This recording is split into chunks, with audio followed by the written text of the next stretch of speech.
pessoal, tudo certo? Estamos começando mais um episódio do Maternidade em Retrato e hoje eu vou trazer um assunto aqui para vocês muito interessante, principalmente para quem está gestante.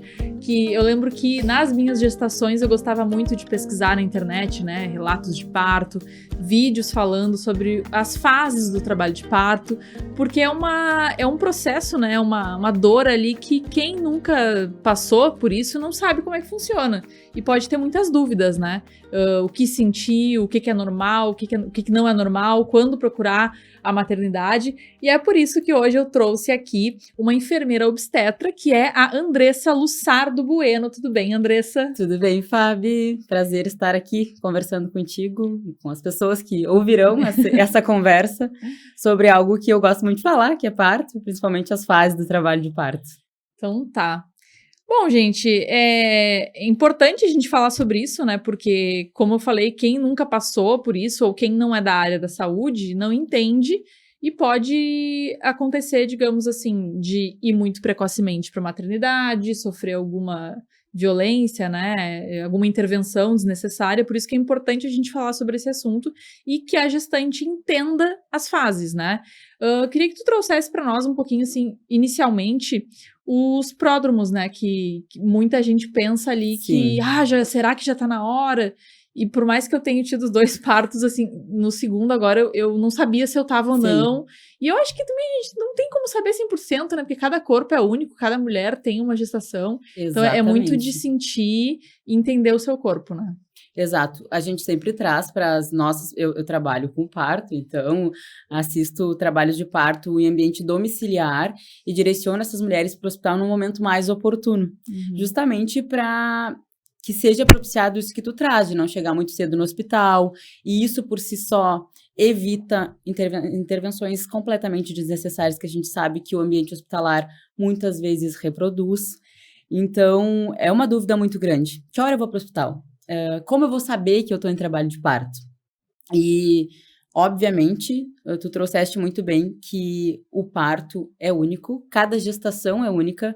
Pode ser que tu tenha tido 2, 3 filhos e na tua 4ª gestação, talvez o processo se manifeste de forma diferente.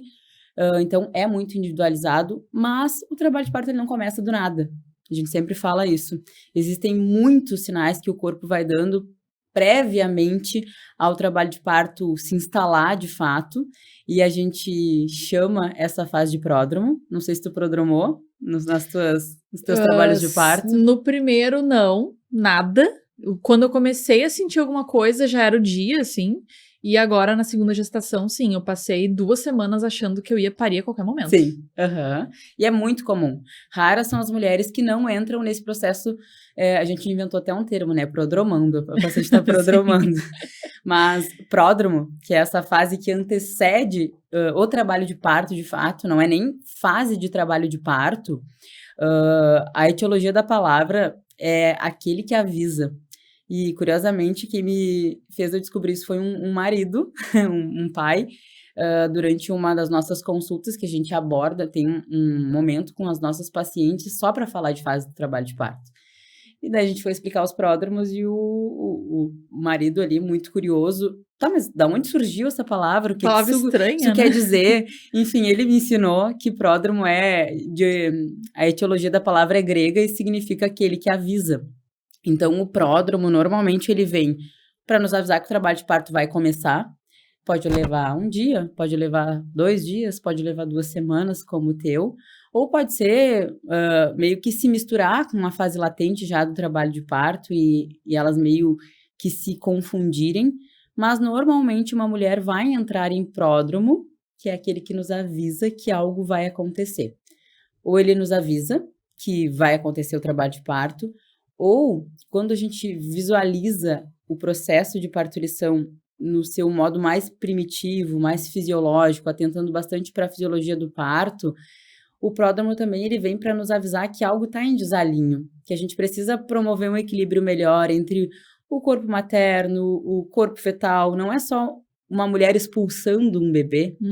Existem muitas outras coisas ligadas ao processo de parir, principalmente questões psíquicas e emocionais, e que muitas vezes são deixadas de lado, digamos assim.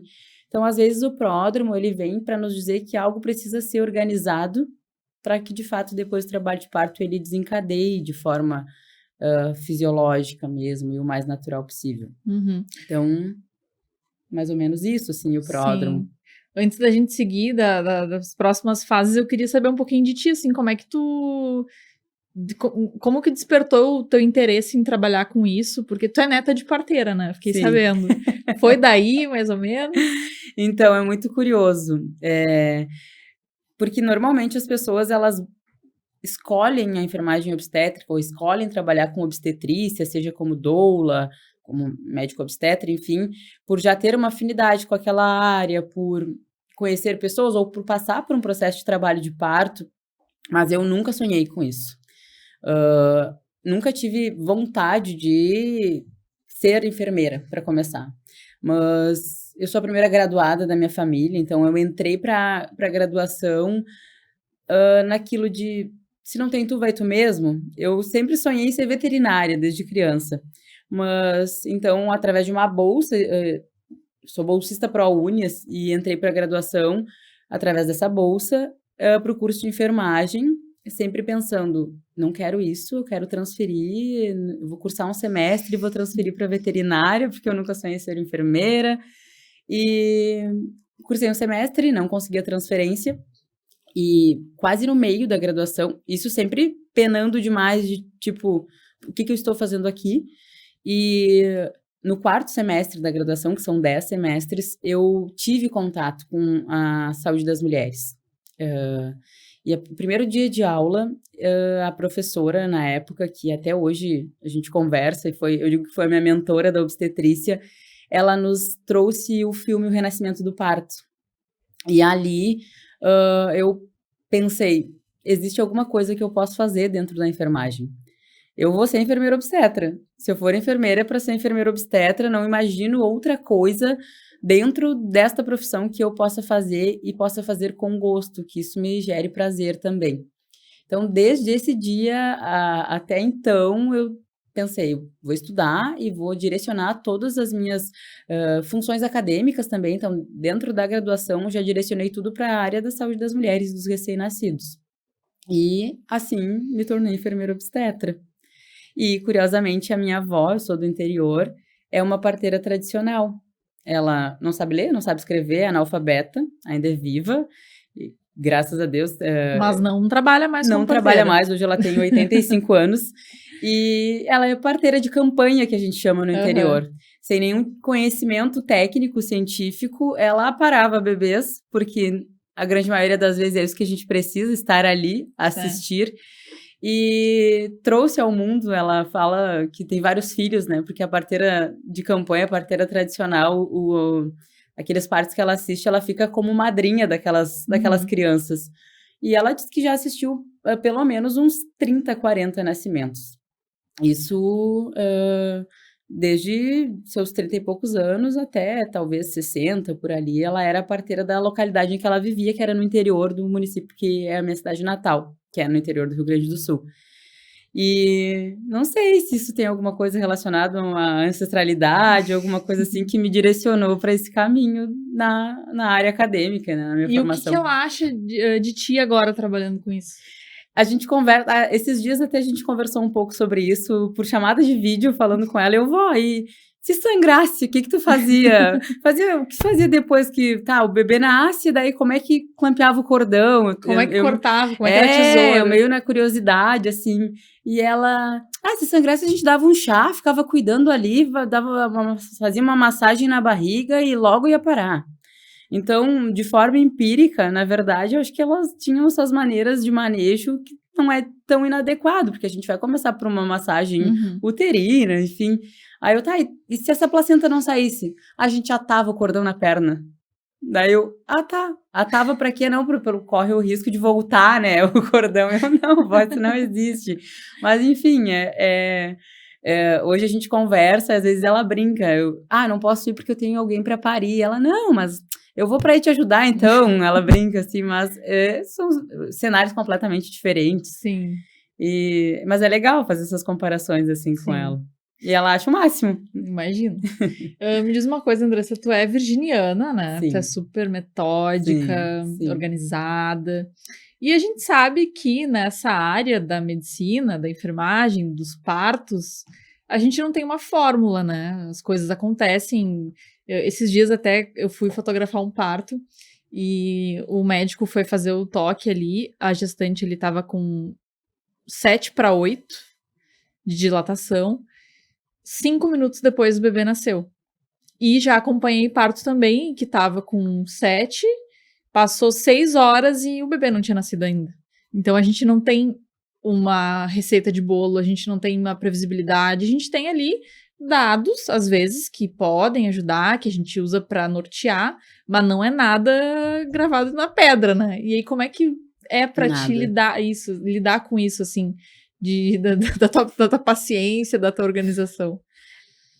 Acho que é o único momento da minha vida em que eu não tenho controle sobre nada, porque mulheres não têm controle sobre nada nos seus partos, e eu trago isso para as mulheres que eu assisto, só que eu sou muito metódica, muito perfeccionista, muito organizada, mas eu tenho muito em mim que a obstetrícia ela é uma caixa de surpresas, é completamente subjetivo, como tu traz, talvez tenham mulheres que estão com 8 centímetros e nascem em 5 minutos, tem mulher que está com uma dilatação completa e leva 5 horas para nascer, porque eu já vivenciei isso. Só que eu falo que a gente entra naquele mundo ali durante o processo do trabalho de parto, que tu vive o parto com a mulher. E dependendo do tempo que isso dura, às vezes a gente já está em ambiente hospitalar, tu conhece os ambientes hoje, eles tentam manter uma ambiência o mais adequado possível, então a luz é penumbra, muito baixa, em casa a gente já tenta propiciar isso, que às vezes quando tudo acaba, tu sai pra rua e tu não sabe nem quantas horas passou. E conciliar isso junto com toda a minha organização porque realmente quando eu tô assistindo um trabalho de parto, eu entro naquele processo junto com essa mulher, então eu não fico contando no relógio, até porque do modo que eu vejo o parto, isso seria completamente contraditório. Então, é uma entrega muito grande, até sobre as minhas características definidoras, digamos assim, de pessoa e peculiaridades pessoais que o meu signo traz. Durante o trabalho de parto, tudo cai por terra, digamos assim. Não, até porque as fases, embora elas sejam importantes da gente conhecer, não é só isso que resume, né? A dilatação, tem a posição do bebê, tem várias coisinhas ali que no meio precisam ser conhecidas, né? Tanto pela equipe quanto pela gestante, para que ela saiba o que está acontecendo com o corpo. Exatamente. Vamos começar falando então desse início, assim, tá? Estou em trabalho de parto, como é que é? Já falamos correndo meio que dos pródromos ali, né? Atropelamos as coisas, mas... Então, estou em trabalho de parto.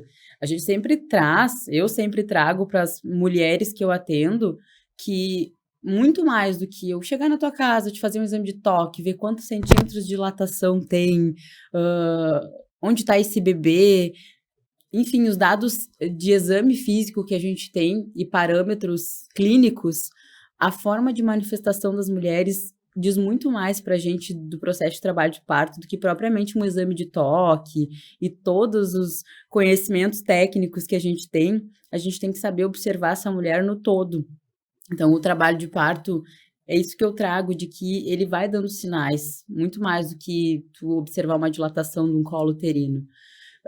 Então, como saber que eu estou em trabalho de parto? Se perguntar isso para qualquer profissional de obstetrícia, vai dizer contrações regulares e ritmadas, e já a presença de dilatação, isso é trabalho de parto, né? Tem dilatação, tem contração, mas é muito mais do que isso. Claro que isso define o processo de trabalho de parto, mas é muito importante que as mulheres conheçam os seus corpos, que elas saibam identificar o que ele está querendo dizer.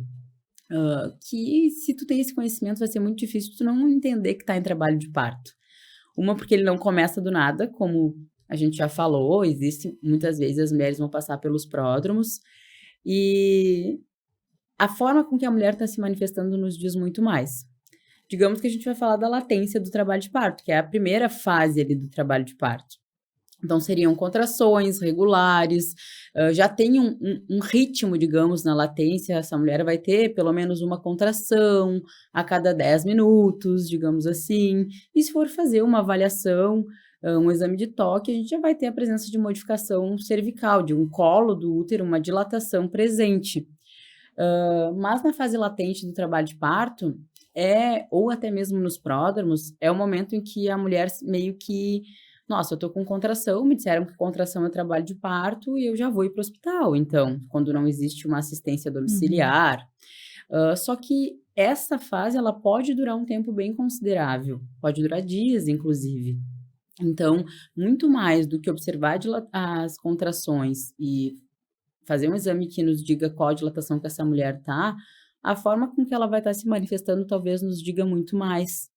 Então, na latência do trabalho de parto, que é essa fase inicial, digamos, existe contração, sim, não vamos romantizar o processo. Contrações eu nunca parei ainda, mas contração dói. É um músculo que é o útero contraindo, então é um processo que é doloroso, mas essa mulher ela vai estar nesse mundo ainda. Eu sempre brinco que na latência tu ainda está nesse mundo, tu não saiu da casa. Sim, passou a contração, tu consegue conversar, Exato. consegue ali, né? Foi que nem a convidada do podcast anterior, que ela falou que nessa fase ela estava cozinhando, passava ali a contração, fazia comida. Então tu consegue Exatamente. seguir a vida ali na medida do possível, né? A gente sempre dá o exemplo do, tu tá lavando uma louça, daí tu tá lavando a louça ali, vai vir a contração, tu vai soltar a esponja e vai, peraí que eu tenho que passar por essa contração. Passou aquela contração, tu vai seguir lavando tua louça. A Uhum. gente teve uma roda de gestantes onde a gente deu esse exemplo, e eu e a minha sócia, minha colega, a gente se olhou e disse, por que a gente sempre dá esse exemplo de lavar a louça? Essa mulher pode estar fazendo qualquer outra coisa, porque lavar a louça? Daí foi um momento muito de descontração. Tu vai estar observando teu marido lavar a louça e vocês estão conversando. Então, na hora da É. contração, tu vai ter que parar a conversa e passar por ela. Mas tu ainda tá nesse mundo, tu tá muito racional. Então, tu tá conversando, é algo que não te tirou das tuas atividades cotidianas ainda. Tu consegue seguir as tuas atividades, obviamente passando pelas contrações e evidenciando elas de forma mais frequente, porque consideramos que a gente tem que ter pelo menos uma a cada 10 minutos, que é a latência. No período de 1 hora, tu vai ter, então, 6 contrações. Não tem como elas passarem despercebidas. Mas é algo que é fácil de lidar. Não é na primeira contração que a gente precisa estar dentro do hospital, porque isso não é uma fase ativa de E é trabalho de muito parto. confundido assim com contração de treinamento também, né? Exato, o pródromo e a latência, a depender da intensidade que essas contrações vêm, elas se confundem mesmo com as contrações de treinamento. Mas diferente um pouco das de treinamento, que elas vêm, a barriga enrijece, fica rígida, dura, e não tem tanto desconforto, no pródromo e na latência a gente já tem uma evidência de cólicas maiores, não é aquela contração que te tira do eixo, mas é um processo que é mais desconfortável Uhum. do que as contrações de treinamento, que normalmente elas não vêm acompanhadas de desconforto. Uhum. Antes de falar da fase ativa, eu queria falar um pouquinho sobre a perda do tampão, que eu acho que é uma coisa que bastante gente tem dúvida, né? Sobre se é normal, porque às vezes a gestante está ali com 38, 37 semanas, aí perde o tampão e já acha que vai No começar o trabalho de trabalho parto de vai parto, né? acontecer. Exato. Isso é uma dúvida muito corriqueira, muito comum, porque nos ensinam isso. E acho que durante todo o processo, assim, a cultura nos leva a crer que na primeira contração o bebê vai nascer correndo, que rompeu a bolsa, o bebê vai nascer correndo, porque a mídia nos ensina isso, a cultura nos ensina isso, nossa família nos ensina isso. Mas o tampão, ele é algo completamente indefinido. Ele não nos diz se o trabalho de parto vai acontecer agora, se vai acontecer daqui algumas horas, daqui uma semana. Ele é inespecífico que a gente traz. Então, o que é o tampão mucoso? É um amontoado de células, de restos ali de células, de secreção vaginal, que vai se alojando, digamos assim, lá no colo do útero, que normalmente ele já tem um orifício um pouquinho entreaberto, alguma coisa, ele não é completamente inacessível durante o final da gestação, ele é um colo já mais pérvio, digamos assim, então vai criando essa rolhazinha ali naquele buraquinho do colo do útero e isso forma o tampão mucoso. E ele pode sair, o colo do útero tá ali com essa rolhazinha, que é uma gelequinha, um amontoado de células, digamos assim, e em um determinado momento pode se desprender do colo do útero e soltar, sair pela vagina, às vezes sai no papel, e a mulher meio que se desespera, assim, meu Deus, saiu meu tampão. E não tenho contrações, mas elas já vão começar, e às vezes fica até naquela falsa expectativa de que o trabalho de parto vai acontecer. Mas o tampão mucoso, ele é inespecífico, ele não nos diz absolutamente nada. A gente precisa associar ele com outros sinais para dizer, já é uma fase latente, é um trabalho de parto. E ele pode se regenerar também, né? Exatamente. Então, o tampão mucoso, ele pode sair com 36 semanas, essa mulher pode perder tampão, e vai parir lá com 40 semanas, porque ele se regenera, e às vezes no trabalho de parto mesmo ele não vai sair, e na fase ativa a gente tem uma saída de tampão maravilhosa, que a gente tem gostos esquisitos, né? A gente olha para um tampão mucoso com bastante secreção vaginal junto e um pouco de sangue, já no trabalho de parto, a gente fala, uau! Daí a mulher, como assim tu tá... Ai, que tampão lindo! Que tampão maravilhoso! Daí tu tá comemorando aquilo. É porque normalmente quando o tampão ele vem junto com raias de sangue, com um pouquinho de sangue, é sinal de que a gente já tem um pouco de modificação de colo. Porque o tampão se desgrudou, pensa que ele tá coladinho ali no colo do útero, e se ele vem já com uma presença de sangue, é porque esse colo talvez já esteja modificando. A gente pensa no colo do útero como qualquer outro tecido, é um músculo que tá abrindo, literalmente abrindo, e através disso pode ocorrer alguma ruptura de pequenos vasinhos ali, sai um pouco de sangue, isso se mistura com o tampão e ele às vezes vem com sangue, e a gente acha ótimo, maravilhoso. Sabe que na minha primeira gestação, enfim, era a primeira, não sabia muito bem o que esperar, né? E eu nem lembro também como é que foi exatamente. Eu sei que agora, na segunda, que eu já tinha estudado um pouco mais, estava mais preparada, que é uma coisa que eu quero trazer aqui também para que as pessoas saibam o que acontece, né? Minha bolsa não estourou, mas eu comecei a sentir contração. E daqui a pouco começou a sair sangue, assim, e eu fiquei, meu Deus, o que é isso, né? E aí o pessoal, não, é um sinal bom, quer dizer que o colo tá... Né? E eu não sabia disso. Aí eu queria que tu explicasse, assim, a partir de que momento que isso pode acontecer, por que isso acontece, até onde é normal, qual é o sinal de alerta. Sim, a presença de sangue, quando a gente já associa já a contrações, presentes, pode ser sim um sinal de modificação de colo. Como eu trouxe, o colo ele vai abrindo, vai rompendo alguns vasinhos e pode ser que saia esse sangue dali, mas claro, se essa mulher ela não tem um acompanhamento em casa, como era o teu caso, não tem enfermeiras obstetras que assistam ela e que ela se mantém em segurança vendo a presença desse sangue, óbvio que ela vai ter que procurar um serviço para se certificar de que está tudo bem. Mas, como eu digo, é muito subjetiva a obstetrícia, então não tem como a gente dizer... Agora, esse sangue é seguro, é normal tu ficar em casa, sendo que não houve uma avaliação de bem-estar dessa mulher, desse bebê. Então, é interessante que haja uma avaliação para a gente saber que tá tudo bem. Mas, antecipo que, normalmente, durante o trabalho de parto, vai sair sangue. O parto, ele é muito visceral, tem sangue, tem suor, tem lágrima, tem choro, tem xixi, tem cocô, tem... Todas as secreções possíveis sairão no parto. Mas é importante, claro, se certificar de que tá tudo bem. Não precisa ir correndo, se esse sangue ele não é em abundância, de escorrer pela perna, um sangue vivo, é um sangue que veio quando tu limpou, saiu no papel, saiu junto com o tampão. Muito provavelmente esse sangue está relacionado a uma modificação de colo. Seria um sinal de alerta, sangue em abundância, de escorrer pela perna, aí sim, a gente precisa fazer uma avaliação o mais breve possível. Por isso que é importante ter uma enfermeira em casa. Tem uma enfermeira para chamar de sua, né? Eu sempre trago isso porque o estar em casa por um período considerável do trabalho de parto traz muitos benefícios, mas o primordial é que essa mulher esteja em segurança em questões técnicas e de acompanhamento de alguém capacitado para isso, mas se sentindo segura, sobretudo, porque às vezes está até acompanhada, mas aquilo ali não é o ambiente que está mais seguro para ela. E pode ser que só isso faça com que esse trabalho de parto não transcorra de forma natural, fisiológica, como a gente busca e quer.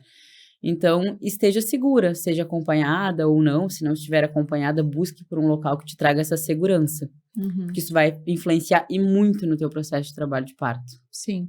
Bom, daí chega na fase ativa, né? A famosa partolândia, em que a mulher fica, já tá mais introspectiva, já começa a se conectar ali com o corpo, já não fala muito. E os profissionais, eu acho muito legal, assim, que os profissionais, eles.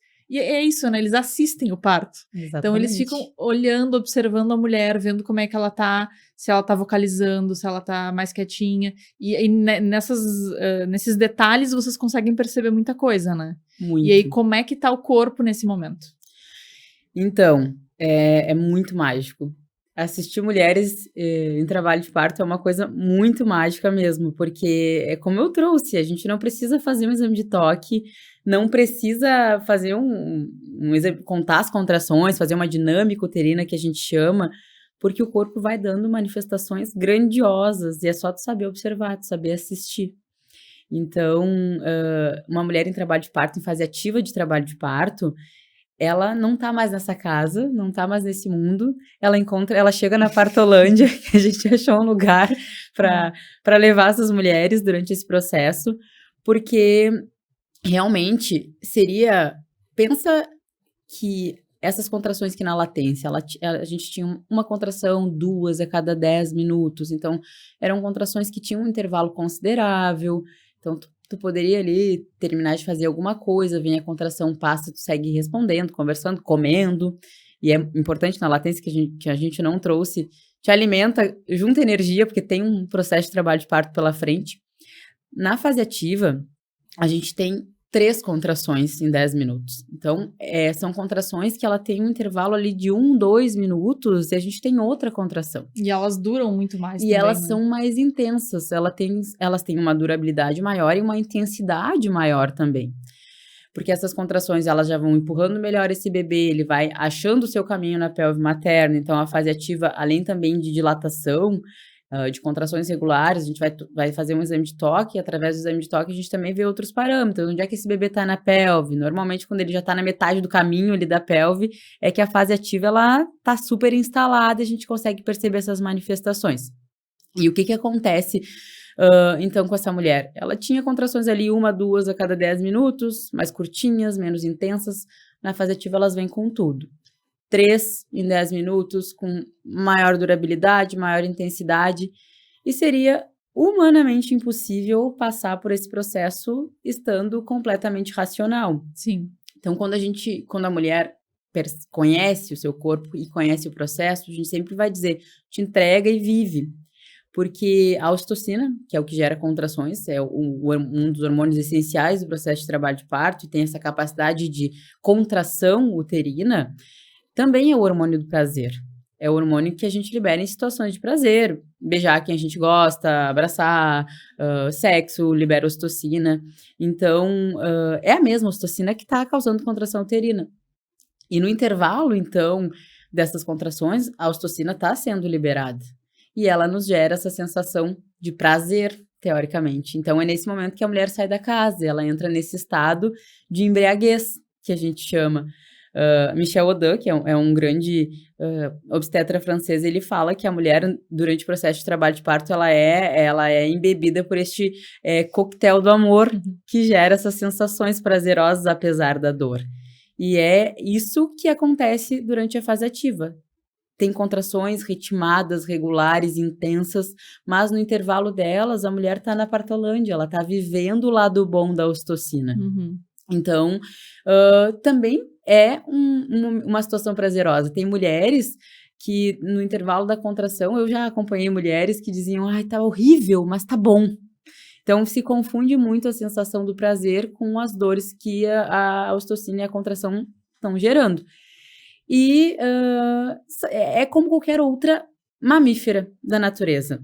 Nós somos mamíferas, somos seres humanos, mas também somos seres da natureza. E desde que o mundo é mundo, existe mulheres parindo como mamíferas que somos. E qualquer outra fêmea da natureza, quando for parir, ela vai ficar mais introspectiva, vai buscar um canto mais seu, talvez um ambiente mais escurinho, com menos intervenções e com menos interferências do ambiente.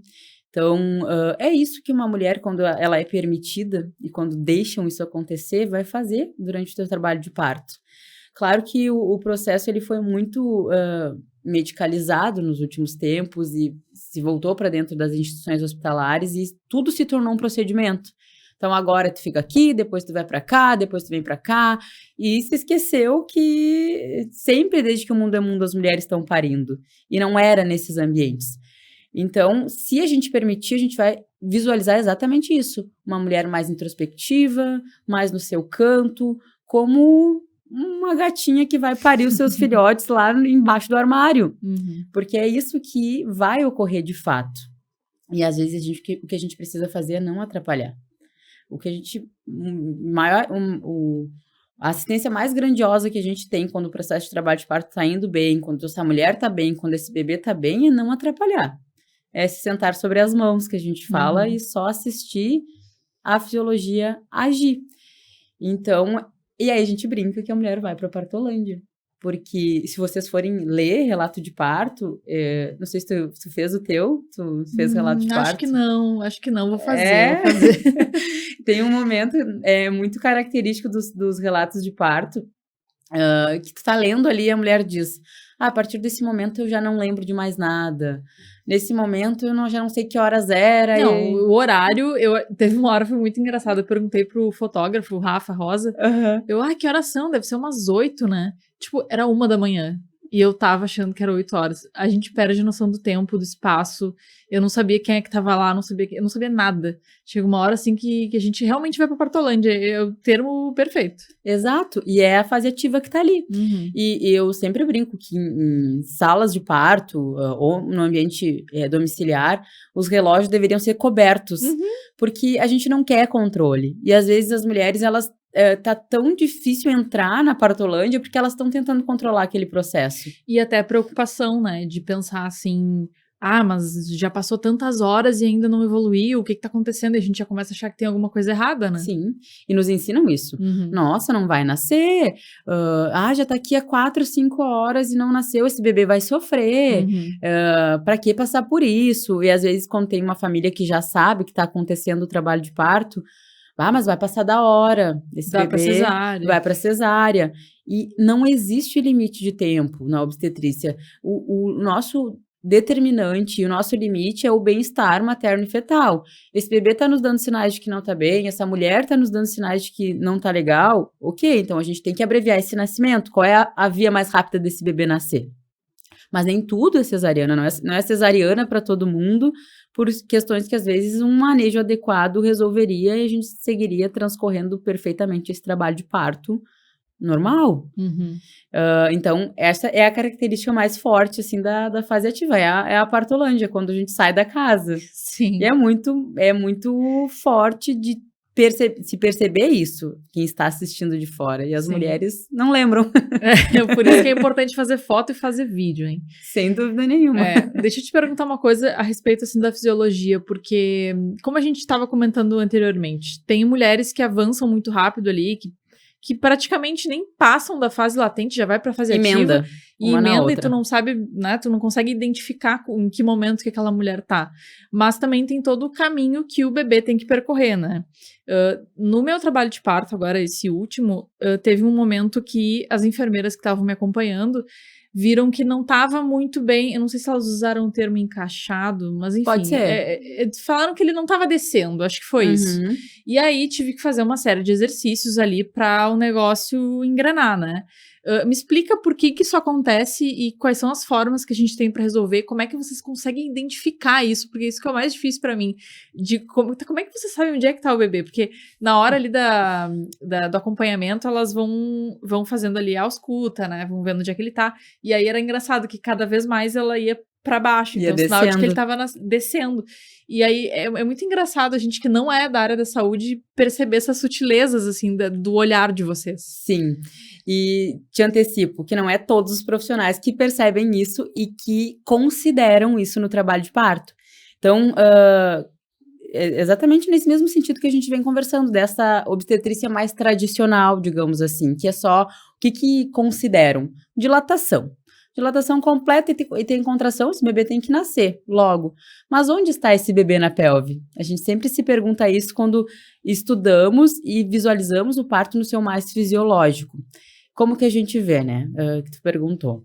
No exame de toque, o profissional que se preze, espero eu que todos, esperava eu que todos, mas não são todos, não tem que avaliar só a dilatação uterina. Ah, tá com 5 dedos, tá com 6 dedos.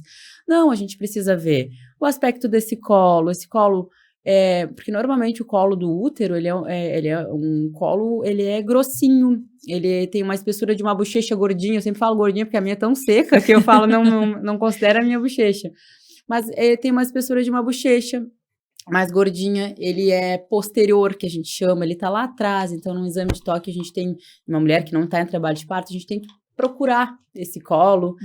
E no processo de trabalho de parto, ele vai centralizando, ele vem vindo para frente, esse colo que era gordinho, com a pressão da cabecinha do bebê, ele vai afinando. Então, no final do trabalho de parto, a gente já tem um colo que era gordinho, ele já tá fino, tipo um papelzinho mesmo, uma pele assim, tipo a pele aqui do meio do dedo, assim. E além dessas condições do colo, da dilatação, do posicionamento, a gente avalia a descida desse bebê na pelve. Porque um bebê que ainda não está em trabalho de parto, por óbvio, numa gestação, ele se encontra normalmente em estreito superior da pelve, acima dos ossos da bacia, que a gente chama. Então, o meio da pelve é o encontro à frente desses dois ossos que a gente tem aqui do quadril, que é a bacia. Lá no meio da pelve, é meio que um funilzinho, digamos assim, para as pessoas entenderem, e eles ficam um de frente para o outro, que são as espinhas isquiáticas que a gente chama. Quando a cabeça encontra esses dois ossinhos, ali no meio do caminho, é o estreito médio da pelve, que a gente chama. E acima disso é estreito superior da pelve. Então, uma mulher ela pode estar em trabalho de parto, estar com 10 centímetros de dilatação, nossa, 10 centímetros, contrações, vai parir. Mas esse bebê pode estar em estreito superior da pelve. Ou seja, ele nem chegou naqueles ossinhos lá do meio. Que esse é o nosso parâmetro, esses dois ossos. Porque a gente, no exame de toque, além de tocar o colo do útero e tocar a cabecinha do bebê, a gente tem que encontrar as espinhas isquiáticas, que são esses ossinhos ali que vão nos determinar onde o bebê tá. Se ele tá acima, ele tá em estreito superior. Se ele tá entre os ossinhos, tá em estreito médio. E no momento que ele consegue ultrapassar esses ossinhos, ele já tá em estreito inferior da pelve. E tem bebês, como as tuas enfermeiras obstetras trouxeram, tá dilatando, tem contrações, mas não encaixou, não chegou até os ossinhos lá, não chegou no meio do caminho ainda. E por quê? Se tem contração, as contrações estão empurrando esse bebê, esse colo está dilatando, e por que esse bebê não está descendo? Então, existem alguns fatores que podem nos levar a crer que tem algo dificultando esse caminho, existem obstáculos ali. E nessa obstetrícia que observa poucos parâmetros, o que os profissionais normalmente avaliam? Ossos. Ah, não, o teu osso é pequeno, a tua bacia é estreita, isso são as falácias ali da obstetrícia. Esse bebê não vai passar, mas existem muitas outras estruturas envolvidas no trabalho de parto. Tem ligamentos, tem musculatura do assoalho pélvico, que tudo está na frente desse bebê e são todos obstáculos que ele precisa passar. E ultrapassar para nascer. Então, não adianta a gente só avaliar os ossos, tirar um osso da frente do outro. Às vezes, a gente precisa promover alguns exercícios. A gente trabalha com uma abordagem que avalia bastante isso, que se chama Spinning Babes.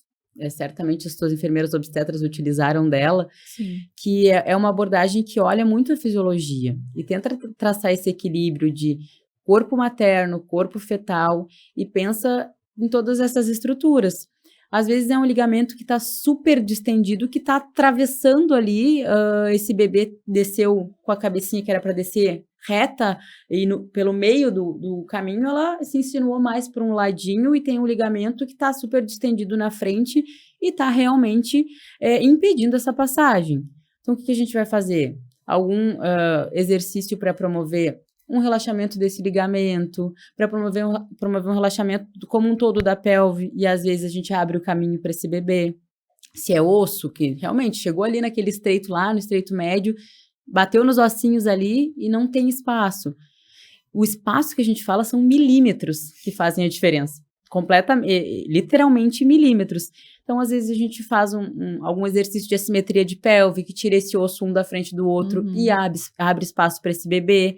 Então, a gente precisa avaliar onde está esse bebê e também saber traçar estratégias para melhorar o espaço.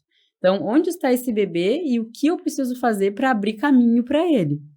E, às vezes, é um pouco difícil para as pessoas conseguir evidenciar isso, o que dificulta um pouco o trabalho de parto. Os trabalhos de parto, em sua grande maioria, eles vão ser fisiológicos e espontâneos, se a gente deixar as coisas acontecerem, mas sim existe aqueles que são mais laborosos e que nos requerem um pouco mais de conhecimento e de técnicas obstétricas. E é aí que a gente precisa entrar. É nesses partos que nós somos realmente necessárias. Então, eu sempre falo que qualquer profissional que se preze da obstetrícia deveria conhecer muito a fisiologia, conhecer muito estruturas anatômicas da pelve dessa mulher para realmente saber determinar o que fazer naquele momento. Nessa fase que tu comentou que o bebê fica preso, entre aspas, assim, daí não tem mais como ir pra cesárea, né? Daí o jeito é a saída natural. Como é que é? Porque ele já tá muito lá embaixo, né? Depende. Um bebê que tá muito lá embaixo e ele precisa nascer a gente precisa abreviar esse nascimento, seria por uma instabilidade desse bebê ou dessa mulher, a gente sempre vai considerar onde está esse bebê.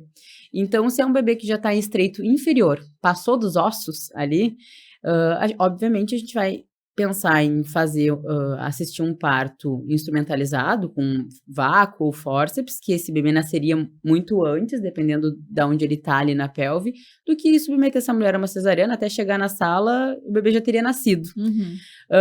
Mas se é um bebê que está em estreito superior ou em estreito médio, chegou nos ossinhos ali, fizemos todas as manobras que a gente conhece, todos os exercícios possíveis, e realmente esse bebê não desceu, aí a gente chama de desproporção cefalopélvica, que é onde existe uma cabeça maior do que o espaço que tem para passar. Mas isso é uma coisa que só dá para saber na hora do trabalho de parto, né? Muito curioso que muitos profissionais da obstetrícia direcionam mulheres para cesarianas, já no pré-natal, por desproporção cefalopélvica. Não. Sim. DCP, o teu bebê é grande demais para tua pelve. E o melhor pelviômetro, a única coisa que vai medir a pelve dessa mulher é a cabeça do bebê. Enquanto a cabeça não chegou ali, a gente não sabe se esse bebê vai passar ou não. Bebê grande nasce, mulher pequena pare, então não existe diagnosticar uma desproporção cefalopélvica sem um processo de trabalho de parto, com uma dilatação completa, todas as tentativas de passagem desse bebê sem sucesso, aí sim, a gente precisa partir para uma via cirúrgica. Até porque ecografia e exames assim, eles não são muito precisos, né? Então não tem como saber. É só exatamente. Eu brinco que a ecografia não é balança. Não colocaram o bebê em cima de uma balança e não tinha uma régua ali para medir. São parâmetros e, obviamente, hoje a gente tem uma tecnologia muito grandiosa e tem uma precisão melhor, mas mesmo assim não é uma balança. Não tem como dizer exatamente como esse bebê vai nascer. Só o processo de trabalho de parto vai nos dizer se ele nasce ou não. Sim. A gente tá quase chegando no final do podcast, passou muito rápido, mas ainda falta o expulsivo, vamos lá. O expulsivo, ele é muito temido também, né? Acham que... Para algumas mulheres até pode ser, não vou dizer que não, porque cada mulher tem uma experiência, né? Mas, para mim, pelo menos, não foi o mais dolorido. Para mim, as contrações foram bem piores. Porque o expulsivo é mais rápido, dependendo do caso, não, o meu foi.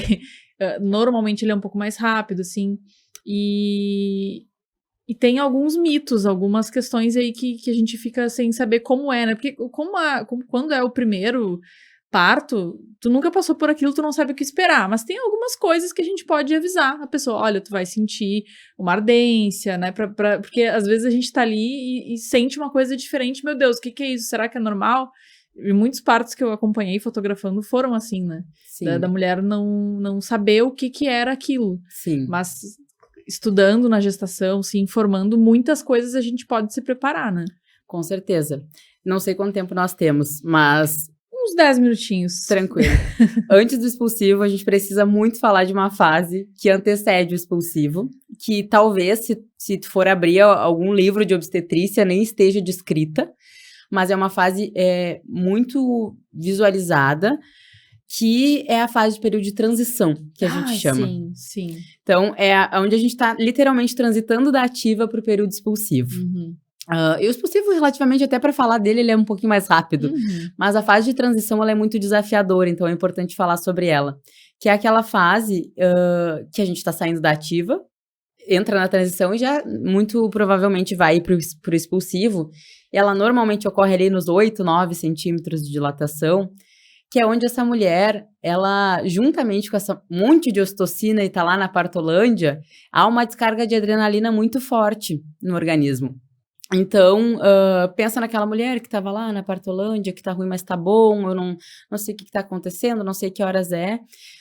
Quando a gente tem uma descarga de adrenalina grandiosa no nosso organismo, na nossa corrente sanguínea, a adrenalina é o hormônio da luta ou fuga. Então, é exatamente assim que a gente vai agir no parto. E junto com isso, a adrenalina também gera contrações. E contração de músculos, né? Então, as contrações que estavam 3 em 10, 4 em 10, elas vão ficar 4 em 10, 5 em 10, às vezes não tem intervalo. E é aquela fase que a gente chama da fase da covardia. A mulher diz, eu não quero mais, eu vou morrer, me tira daqui, já vi que eu tinha que Alguém ver. me ajuda, me leva para uma cesárea. Uhum. Porque tu tá lá na partolândia e a adrenalina faz tu te ligar, faz tu voltar pro mundo. Então, tu sente de forma muito mais evidente as contrações e ou tu vai lutar contra aquela dor ou tu vai querer fugir. E normalmente as mulheres, elas querem fugir daquilo ali. E falando de forma um pouco mais antropologicamente falando, as mulheres não pariam em casa, elas não pariam nos hospitais, elas pariam no meio da selva com todos os outros animais da natureza. Então, pensando por esse viés, lá nos primórdios, essa mulher precisava desse momento de, meu Deus, eu vou parir uma cria, eu vou ter uma cria aqui e eu preciso estar atenta, não posso estar embriagada de ocitocina, porque eu preciso cuidar dessa cria, senão vai vir qualquer outro animal e vai comer minha cria. E isso que é muito interessante que tu falou, porque por mais que eu estivesse em muitas horas de trabalho de parto, fiquei um tempão sem comer também, porque eu não queria comer. Eu tava cansada, sem dormir, mas quando chegou nessa fase, parece que vem uma energia, assim, do nada, e aí tu fica super ligada, parece que tu tomou um energético, Exatamente. Um litro de energético, e aí tu tá pronta com aquilo. A mulher que tava ali com o olho fechado, e meu Deus, não quero, não sei o que tá acontecendo, abre o olho. Então, é aquelas manifestações, aqueles parâmetros que a gente avalia de fora, e fica muito ligada. É desafiador? Tem muita contração, tem bastante desconforto, mas ela é muito passageira. Ela dura 30 e 40 minutos e tem mulher que sai da transição e já entra no eu não consigo, e já tá empurrando. E já se agacha. E já agacha e já tá quase nascendo, às vezes. Então, mistura muito no não consigo, eu quero fugir daqui, com um puxo, que aí a gente entra no expulsivo e já vai estar quase parindo. Então, a transição, então, esse caminho até o expulsivo. E como que a gente define o expulsivo? Que é a hora que o bebê vai nascer.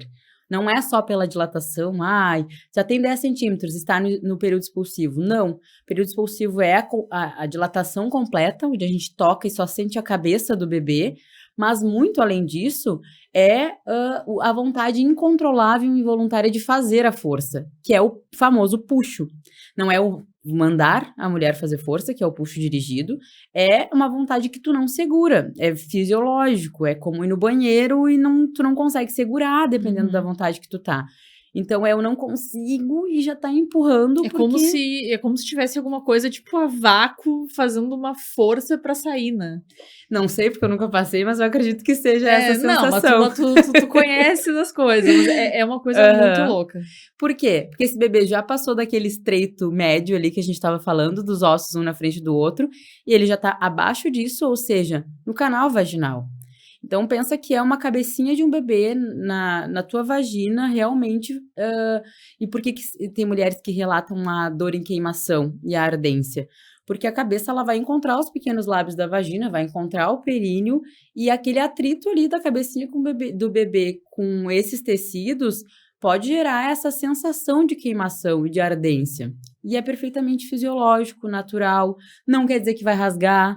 Meu Deus, tô com medo, eu tenho vontade de fazer força, mas às vezes fica se contraindo porque tá com medo da dor em queimação. E a gente sempre fala, só te entrega, Sim, se chegou joga. naquele momento, já era. Né? Já era. E aí, às vezes, a mulher, ela diz que não tá conseguindo, tá com medo, a gente pede pra ela se soltar e sai a cabeça. E o bebê nasce. Sim. Então, o período expulsivo é isso. É a dilatação completa, é um bebê já em estreito inferior da pelve e a vontade de fazer a força sem que alguém te mande. Às vezes, com uma analgesia de parto, isso fica um pouco mascarado, mas tu vai sentir pelo menos uma pressão. É uma cabeça saindo da tua vagina. Tem pessoas que mal comparam com a sensação de fazer o cocô. E se sair cocô também, tá tudo certo, porque ânus e vagina estão paralelos. E o que tá ali vai sair. E é um ótimo sinal, porque é sinal de que a cabecinha já tá lá embaixo. E vai nascer. Sim. Depois que passou essa dor em queimação, muitas vezes, sai a cabecinha, ninguém precisa puxar esse bebê, respeito, sobretudo, respeitamos tanto essa mulher, vamos respeitar este recém-nascido. Sim. E, muito provavelmente, na outra contração, o bebê já saiu, já está no mundo. Sim. E aí, a gente tem a placenta também, né? Tem a placenta. A placenta tem que nascer também. Não acaba quando termina, a gente sempre fala. E, às vezes, esquecem de falar que tem a placenta também para sair. Então, tem o período de dectação placentária, que o bebê saiu, esperamos que esse cordão ainda esteja em pulsação, não tenha sido clampeado de forma imediata. Quanto tempo que é recomendado? A placenta, o clampeamento? Ela vai sair, o clampeamento, ele é recomendado que seja até a cessação do pulsar, parar de pulsar, a gente clampeia, porque esse sangue, ele é desse bebê, a gente sempre tem que considerar isso, não é de mais ninguém. E quando a gente faz um clampeamento oportuno do cordão, nós damos muito benefícios para esse bebê, uma reserva de ferro nos primeiros 6 meses de vida. Se esse bebê precisar de uma internação e UTI neonatal, por exemplo, as chances de uma necessidade de transfusão sanguínea são reduzidas, porque são 10, 15 ml de sangue que vai para esse bebê, mas que para um corpinho do bebê que o volume sanguíneo é bem reduzido, é pequeno, esses ml fazem toda a diferença. É uma porcentagem muito maior de sangue que ele recebeu. Então, ou pelo menos de 3 a 5 minutos, 3 minutos, se considera um tempo já adequado para clampear o cordão. Então, se clampeou o cordão, a placenta muito provavelmente ainda não saiu quando o cordão foi clampeado, e até nisso, o clampeamento oportuno ajuda a reduzir o tempo de dectação placentária, e a gente poderia esperar essa placenta sair de forma espontânea. Normalmente ela vai sair entre 5 e 30 minutos depois do parto. O útero ele segue contraindo, segue havendo a liberação de ocitocina, a placenta ela está colada no útero e ela vai sair através dessas contrações, o útero vai apertando, digamos ali, e essa placenta vai dectar, vai soltar e vai sair. Então, de 5 a 30 minutos é a média de uma dectação espontânea. O que é normalmente recomendado é que se faça uma atração controlada desse cordão, que é ficar ali cuidando, ver se realmente essa placenta ela não ficou lá dentro e tá com dificuldade, digamos assim, de sair. Então, a gente fica fazendo uma leve traçãozinha desse cordão, não é puxar de forma abrupta, jamais. E ela vai sair, muito provavelmente ela vai sair antes mesmo desses 30 minutos. Se não sair depois desses 30 minutos, a gente já começa a considerar alguma manobra, porque essa placenta pode ter ficado retida lá dentro, mas isso é a minoria das vezes, e quando o parto transcorreu fisiologicamente, não se atropelou processos aí, normalmente ela vai sair, a placenta sai. E as mulheres sentem, né? Sentem, sim, mas não é um parto, porque ela é molinha, maleável, tem mais ou menos umas 500 gramas, vai sentir só aquela pressãozinha da placenta saindo. Sim, e aí sim, finalmente aí acabou nasceu o trabalho de parto. Não sei pra onde eu olho, mas aí nasceu. Então, Andressa, muito obrigada pelos esclarecimentos. Eu acho que foi um episódio muito rico de informações, né? Pra quem tá nessa fase e não sabe muito bem o que esperar. E eu queria que tu deixasse uma mensagem final pra nossa telespectadora aqui, ou telespectadora, que a maioria é mulher, né? Então eu falo telespectadora. Sobre como parir com mais autonomia, com mais confiança. O que tu recomenda para quem tá nessa fase da gestação e não sabe muito bem que caminho seguir? Se quiser deixar também uma mensagem final para conhecer teu trabalho. Certo. Para aquela câmera ali. Para aquela ali. Então tá. Então, o trabalho de parto, o processo de trabalho de parto, ele é muito subjetivo. Cada mulher é única, cada processo é único. Então, por mais filhos que tu venha a ter, é uma experiência única na tua vida e ela não tem replay. eu sempre trago isso, que então tenta te munir de pessoas, busca informação, que é o item enxoval da maternidade, é buscar informação, o item do enxoval da maternidade mais importante, digamos assim, é a informação, porque por mais que tu tenha a melhor equipe, se tu não tá informada, qualquer pessoa vai fazer o que quiser contigo. Então, te informa e esteja ao lado de pessoas que confiam no parto e que querem o parto tanto quanto tu, porque isso sim vai promover uma experiência positiva do teu gestar e do teu parir. E falar em experiência positiva não quer dizer que a gente tenha que ser um parto normal. Pode ser que no meio do caminho a gente precise de intervenções maiores, e a maior intervenção que a gente tem da obstetrícia é a cesariana, mas se precisar, tu soube que tu foi direcionada para isso, com confiança naquelas pessoas que estavam ali contigo e que essa experiência, sobretudo, foi positiva na tua vida. Então, te informa, esteja ao lado de pessoas. Tem uma enfermeira obstetra, isso é científico, os benefícios que a enfermeira obstetra traz no cenário do parto, que com certeza a tua experiência vai ser positiva, independente do desfecho final, será positivo. Tá certo, Andressa, muito obrigada pela tua participação. E é isso, gente, espero que vocês tenham gostado desse episódio. Se gostou, deixa um comentário, deixa o teu like, te inscreve no canal, manda esse episódio para alguém, uma amiga que tá grávida e que tá com dúvidas aí sobre o trabalho de parto. Um beijo e até o próximo episódio.